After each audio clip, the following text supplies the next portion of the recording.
As a student of adversity, I've been struck over the years by how some people with major challenges seem to draw strength from them. And I've heard the popular wisdom that that has to do with finding meaning. And for a long time, I thought the meaning was out there, some great truth waiting to be found. But over time, I've come to feel that the truth is irrelevant. We call it finding meaning, but we might better call it forging meaning. My last book was about how families manage to deal with various kinds of challenging or unusual offspring. And one of the mothers I interviewed, who had 2 children with multiple severe disabilities, said to me, "People always give us these little sayings like, 'God doesn't give you any more than you can handle.' But children like ours are not preordained as a gift. They're a gift because that's what we have chosen." We make those choices all our lives. When I was in 2nd grade, Bobby Finkel had a birthday party and invited everyone in our class but me.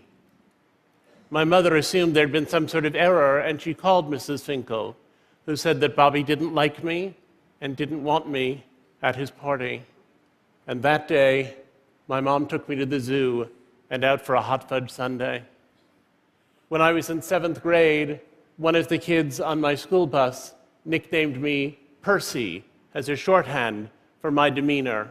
And sometimes he and his cohort would chant that provocation the entire school bus ride, 45 minutes up, 45 minutes back. Percy, Percy, Percy, Percy. When I was in 8th grade, our science teacher told us that all male homosexuals develop fecal incontinence because of the trauma to their anal sphincter. And I graduated high school without ever going to the cafeteria, where I would have sat with the girls and been laughed at for doing so, or sat with the boys and been laughed at for being a boy who should be sitting with the girls. I survived that childhood through a mix of avoidance and endurance. What I didn't know then, and do know now, is that avoidance and endurance can be the entryway to forging meaning. After you've forged meaning, you need to incorporate that meaning into a new identity. You need to take the traumas and make them part of who you've come to be, and you need to fold the worst events of your life into a narrative of triumph, evincing a better self in response to things that hurt.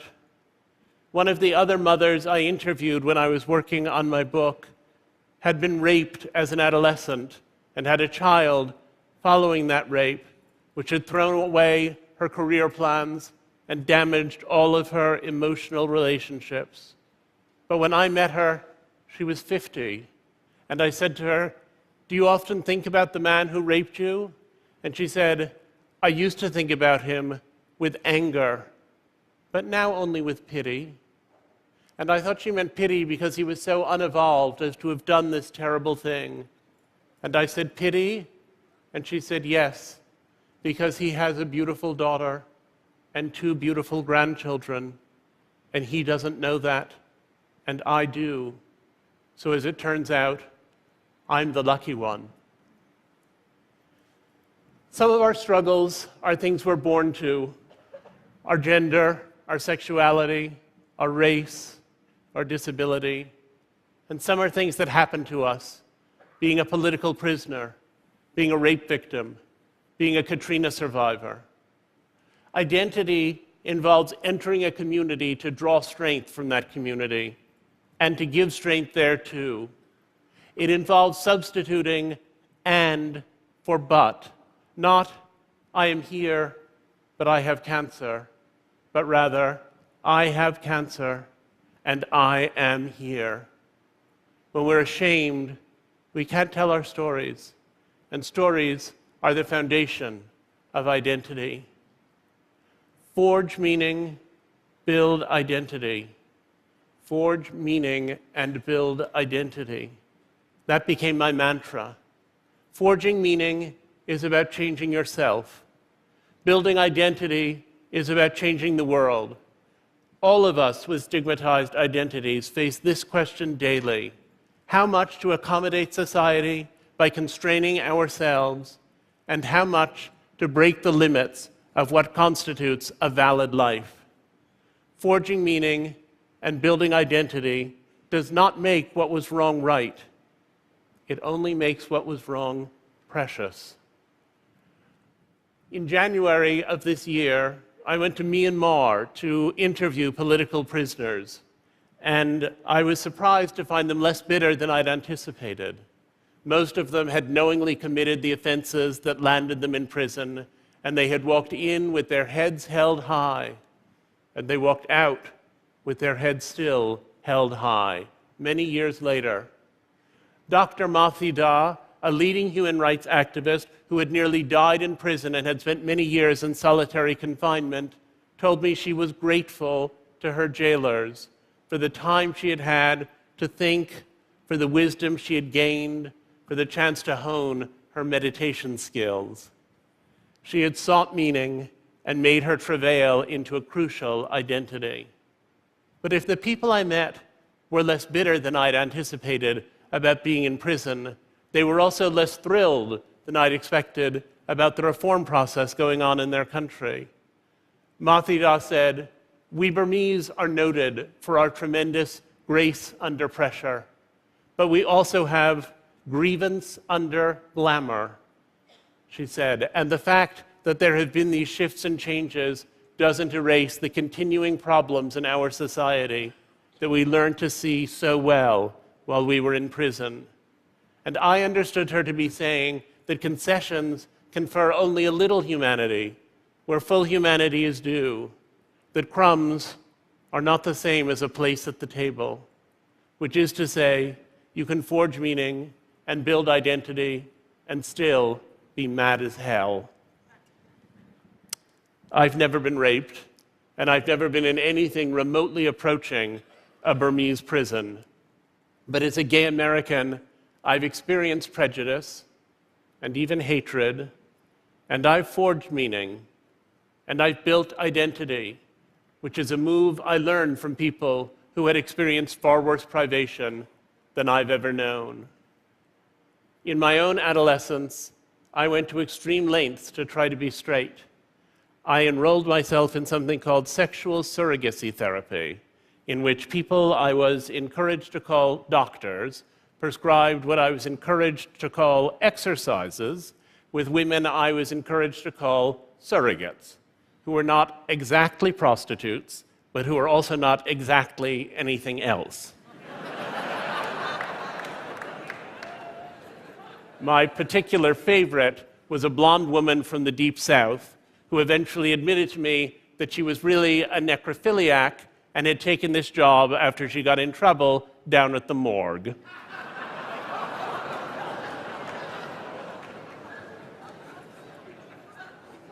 These experiences eventually allowed me to have some happy physical relationships with women, for which I'm grateful.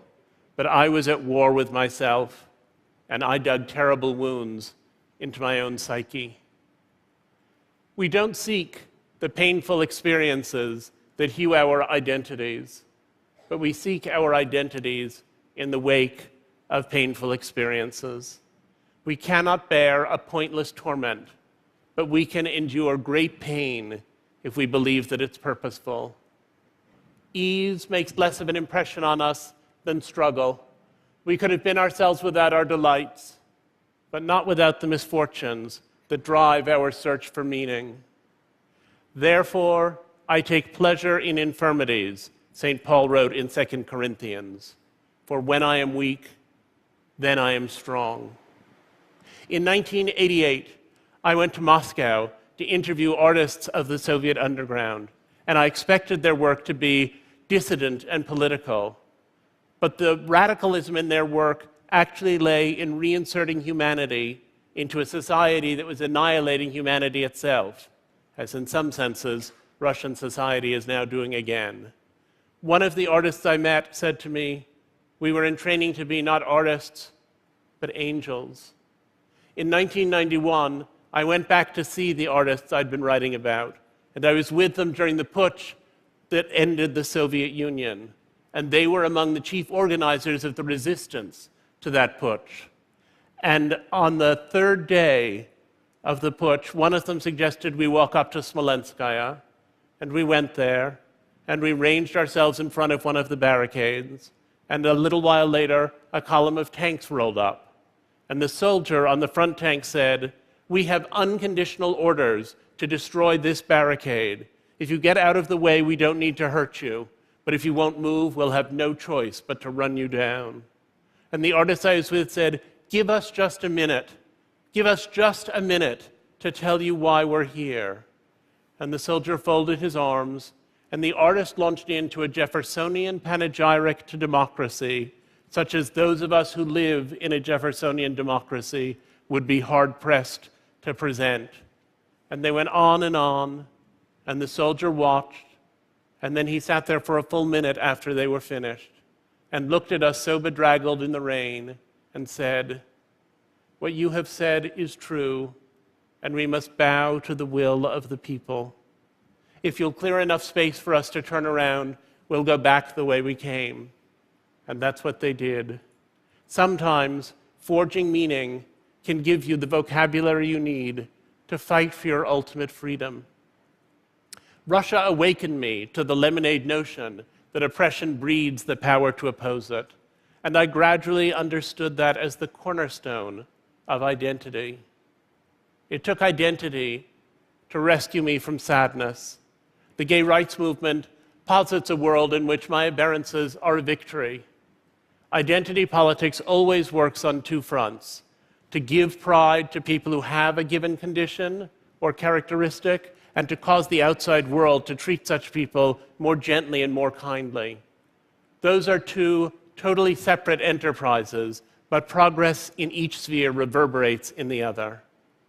Identity politics can be narcissistic.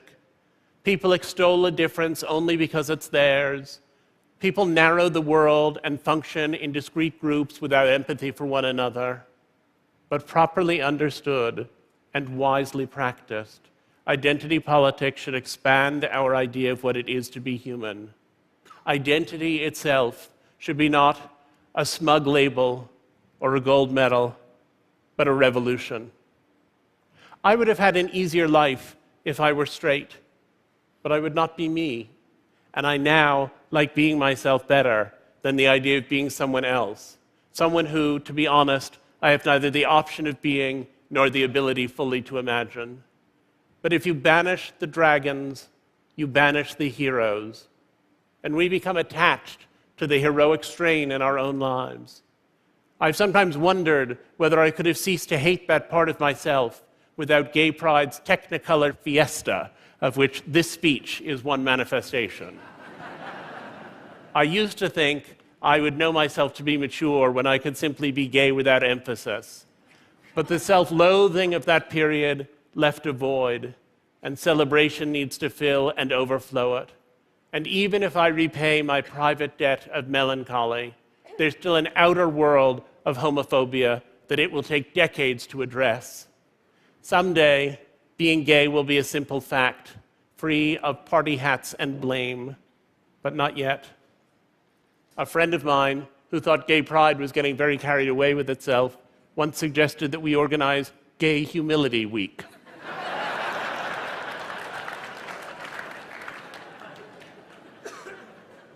It's a great idea, but its time has not yet come.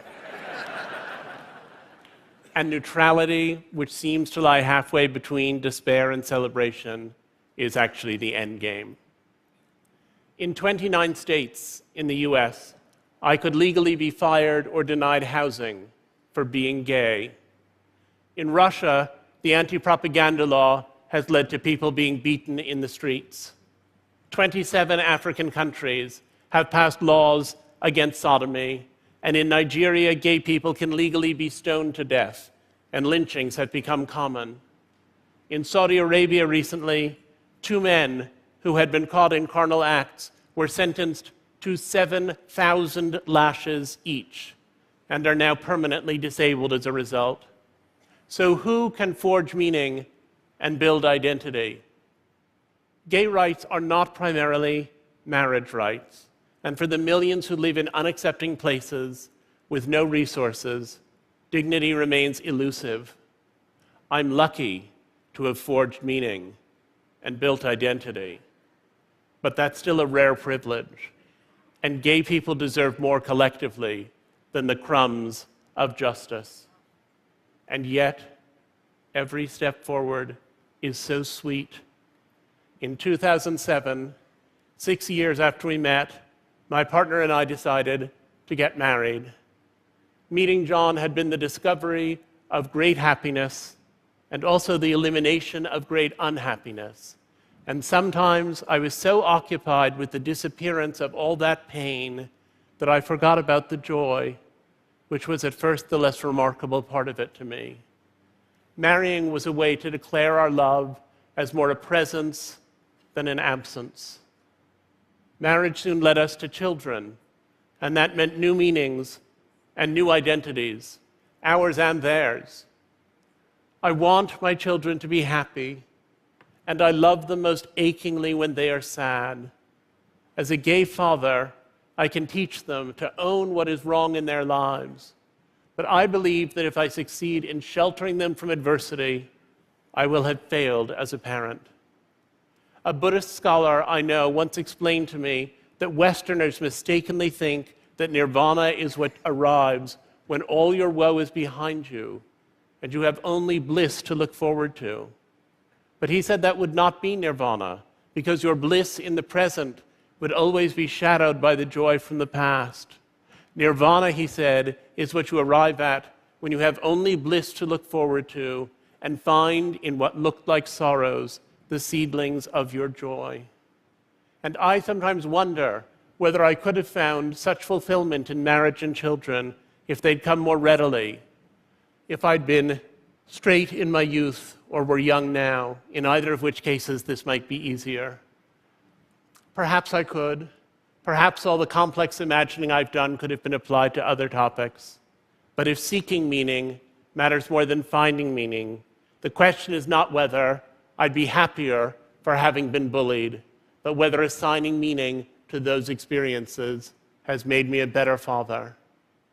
I tend to find the ecstasy hidden in ordinary joys because I did not expect those joys to be ordinary to me.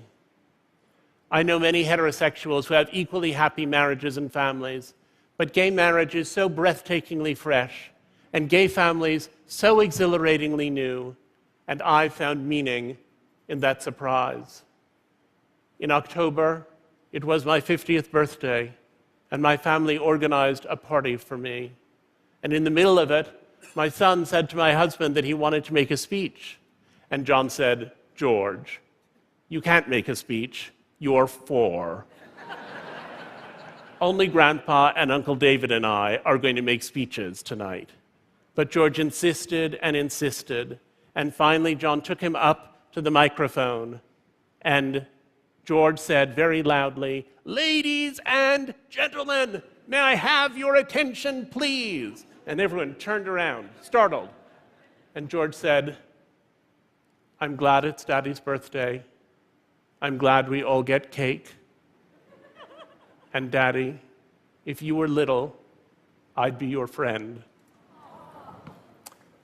And I thought, thank you, I thought that I was indebted even to Bobby Finkel, because all those earlier experiences were what had propelled me to this moment, and I was finally unconditionally grateful for a life I'd once have done anything to change. The gay activist Harvey Milk was once asked by a younger gay man what he could do to help the movement, and Harvey Milk said, "Go out and tell someone." There's always somebody who wants to confiscate our humanity, and there are always stories that restore it. If we live out loud, we can trounce the hatred and expand everyone's lives. Forge meaning, build identity. Forge meaning, build identity, and then invite the world to share your joy. Thank you. Thank you. Thank you. Thank you.